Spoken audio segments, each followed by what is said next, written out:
I always learn something when I'm listening to Andrea and Reg. We're kind of coming at this from three different directions, and what I'm going to talk about is I'm going to talk about just some elements about polling that you have to think about in terms of methodology, but also then I'm going to give you some numbers from some numbers that we have at Probe Research. Maybe I should beep. Remember the old microfilm, the film strips in grade school, and it had that beep every time you. But anyway, just very nanosecond on our company, Probe Research. We call ourselves the government in exile from the Angus Reid Group. A lot of us moved over to Probe Research after it went over to Ipsos. We're a nonpartisan firm. We do focus groups. We do polling for the Winnipeg Free Press. We did some polling for the Brandon Sun a couple of times. Our poll in October last fall on your mayoral campaign and on where the parties are in Brandon we did. So anyway, we do a lot of nonpartisan work, and there are some very good firms that do partisan work for the Tories or for the Liberals or for the NDP. We don't do that, but some others do, and all power to them, but we don't. So we'll go to the next one. Yes, and we'll go to the next one. I just talked about that. And so some points about polling, and we'll go to the next one. Sorry, Suzanne. Okay, so just a few things is when we think about polling, if you look at the past century, and I'm writing a book right now about the history of the polling industry in Canada, prior to the 1930s, there really wasn't much structured polling, survey work being done. It would be straw polls. But as the century evolved, we got more into more structured types of interviews. We went into, the idea originally was to get the largest sample possible, and you still hear about that. Let's just get as many people into our pot, and we'll have a more reliable sample. The key, though, with a good sample is that it represents the population you're studying. So what Reg was talking about, his wasn't a random sample, but it was a structured way by which he found a representative sample. Okay, the reason why telephone polling became so bread and butter in the polling industry, and it's receding right now as a proper technique, but the reason why it was so popular was you could randomly call telephone sampling of the general population, and you'd get a representative sample, and you could start doing margins of error 19 times out of 20 based on statistical probabilities, because everybody had a landline telephone, and you could go in there and randomly call people, and you'd have a representative sample. That is receding right now. When I ask my MBA students, how many of you have a landline telephone, and only about half of them put up their hands, and they are, most of them are in their late 20s or 30s. So really, we're now in the industry where we have to rethink ways by which we get information.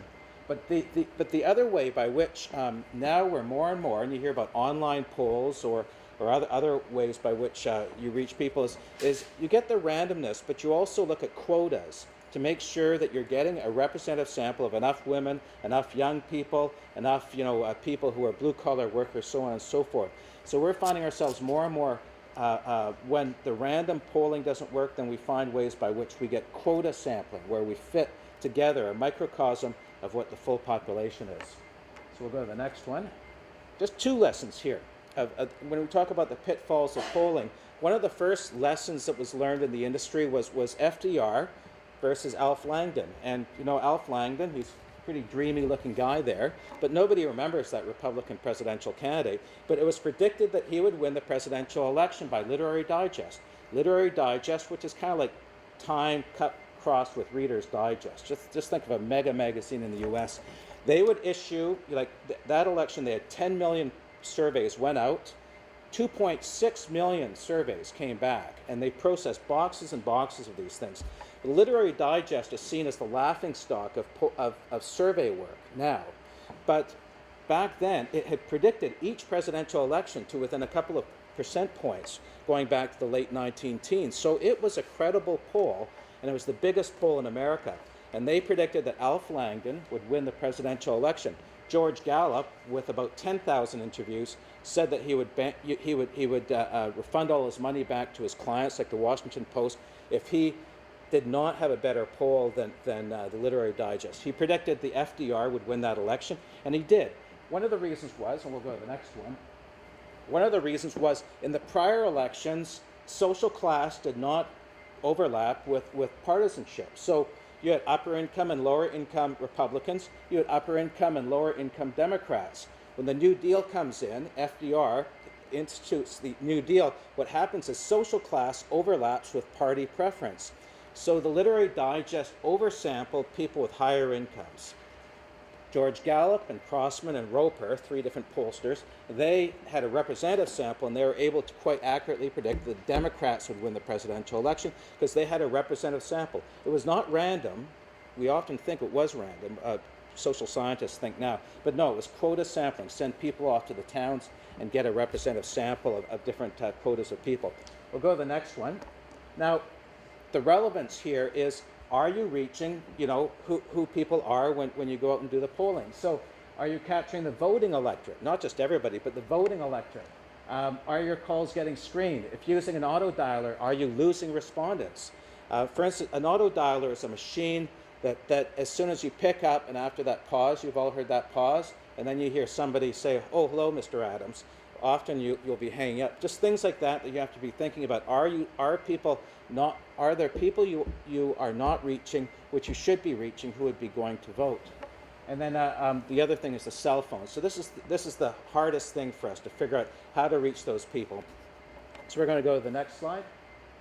So here's the second lesson, and there are only 2 lessons before I get into other things. But the second lesson from the history of polling in America that relates to us is the Truman-Dewey, and people often confuse the FDR one with this later one. This one was a different thing that was at fault. There was a lot of polling going on. It was seen as accepted practice, but the polling that was done was mostly early in the campaign. And then they allowed media analysts to make comments about the campaign later on who would win.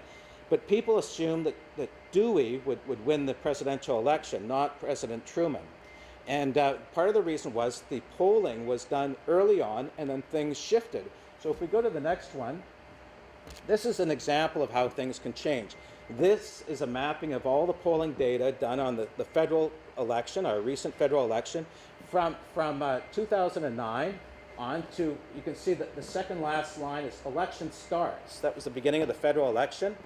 And then you can go to the election date. Now look at the red line is the tragic drop of the Liberal Party of Canada from when the election was started and then to the election day. So you can imagine if you're doing a poll, like 2 weeks into the federal campaign, you say, aha, we see the Conservatives and then the Liberals will be forming the official opposition, so on and so forth. So the Truman-Dewey thing was the polling wasn't carried on properly during the campaign, but people thought that the score of the baseball game in the 3rd inning was what was going to be happening in the 9th inning. And that was clearly not the situation in America in 1948, nor was it the case in Canada if we had fallen into that pitfall. The case of Diefenbaker's victory was an example of Truman-Dewey.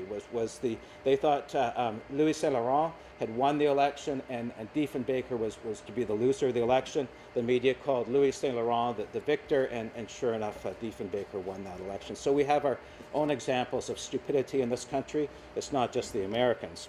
So we'll go to the next line. So let's just talk about some data. I just don't want to use up too much time. Some Manitoba data that we've collected, and we do a quarterly poll for the Manitoba Free Press. That was 100 years ago. The Winnipeg Free Press, we do a quarterly poll every 3 months, and one thing I should mention, just with regard to the effect of polls on the elections, that previous slide that I showed you of the horse race, right? Every day we had horse race numbers coming out. Manitoba politics, we don't get that. The last poll that was done that was a public poll, I'm not talking about the backroom stuff that Viewpoints does for the NDP or NRG does for the Tories. The last poll that was done for this election was June 2011. It was a couple of months ago, like 3 months ago. So it's not like we've got polls coming out every day. People say, should I vote this way or that way, and what's the bandwagon effect and stuff like that. That's more relevant to the federal level. In terms of Manitoba, we will be lucky if we get 2 public polls before Election Day. There's probably going to be 1 public poll, maybe 2 if Angus has his online poll that he usually hides till the election is called, the election tally's done, and then he goes, ta-da, and he shows his press release that he's hidden somewhere in the back of his website. It's usually quite accurate, by the way, but he sometimes hides them in case he doesn't have that ta-da moment. So let's go to the next slide. But we do have some numbers from June, and I thought I'd show you some of these numbers because they're still worthwhile to look at what's happening in June. But I do warn you that it's early on these numbers, and things can change. The first one is: do people think that Manitoba is heading in the right direction or the wrong direction? So do Manitobans think the province's economy, etc., is going in the good way or a bad way, or is it compared to the Poly years when Poly was kicked out in 1988, and certain people were elected that year. But I mean, at that time, people thought the province was going down the sewer pipe, and there was a change in government. Well, we've got the data showing that Manitobans are thinking things are going in the right direction. 70% of Manitobans think that things are going well. 19% think that things are not going well. Now, keeping in mind, though, people might be thinking not about the NDP government, but just generally how things are going. They might throw in the federal Conservative government in that thing too. So don't think of it necessarily as an appraisal of Greg Selinger, but nevertheless, people are generally happy in Manitoba. Pre-flooding period, I should mention, by the way. Next slide. Now, we looked at people who said they had a party preference. We said, how certain are you to vote in the coming election? This left bar is among Conservatives, 68% of Conservatives in our last poll said that they're certain they'll be voting in the next election. The lime bar is from March. So those two bars are the past 6 months, where people are, like, do they plan to vote in the next election? How certain are they? So we see Conservatives are very certain that they're voting in the next election, 68%. The NDP, 52% say they're very certain of voting in the next election. Part of that might be social class, might be a few other things going on. But you can see the Conservatives are more ardent about voting than the NDP. And I'm sorry. Let's go to the next slide. I think I've got some problems with this slide. My apologies. This is I don't feel bad about this slide, so I feel very confident about this slide. This is tracking data on where the province is for each of the three major political parties in Manitoba. As you can see, going back to the 2007 election, that the NDP were at 48%. They've stood way up there for a long time under Gary Doer since 1999. After Selinger was made leader, those numbers held up a little bit, but we think that was the post-leadership bump that you usually get. But you can see that the NDP have sagged during the past year, but then coming back up. So as of June, we're at a tie between the two major parties, the Conservatives and the NDP, and then the Liberals have been sagging down to 9%. So there's some troubles there. You have to think about this provincial election. Where would those Liberal Party supporters drift to? They'll probably drift to the NDP, so that's probably a good sign for the NDP if it's going to be a tough election. Next slide. This is where you hear the term Fortress Winnipeg. In that 31 of the 57 ridings are in the Winnipeg region, so you can't win a provincial election without winning Winnipeg. So if you look at this, Winnipeg, 50% of the electorate said in June that they're supporting the NDP, so it looks like they still have a strong grip on that part of the province. And then outside of Winnipeg, you can see the Conservatives, 55% supporting the Conservative Party. So in a way, we have two worlds, leaving aside the North, but two political worlds, as you are well aware in Brandon, how Winnipeg is somewhat distinct from the rest of the province. Go to the next slide. But if here's where we take Brandon, and I'm sorry, I only have data from last October, so it's quite dated in the sense that the candidates hadn't really been selected.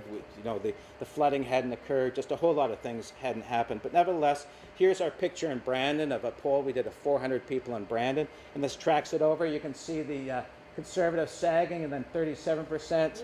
The ND Liberals, that's right. So the tragically irrelevant Liberals are on the move in Brandon. But we've got 400 people. So the two front-running parties, that's really a statistical tie with a sample of 400. So, but it does show, and Kelly and I were just talking about it on the way. It really does show there is a fascinating battle going on in Brandon, leaving aside Winnipeg, leaving aside Dauphin, Gimli, The Interlake Brandon's going to be very interesting to watch, and I have some views about how it's going to go, but I wouldn't be surprised if things go in a different way. I'll go to the next one. Now, what this one is I was bored one Friday afternoon, and it carried me through to Sunday afternoon football, and I plotted out every riding that had the same sort of identity from 1999 to 2007. And each of those pixels represents a riding that you can track.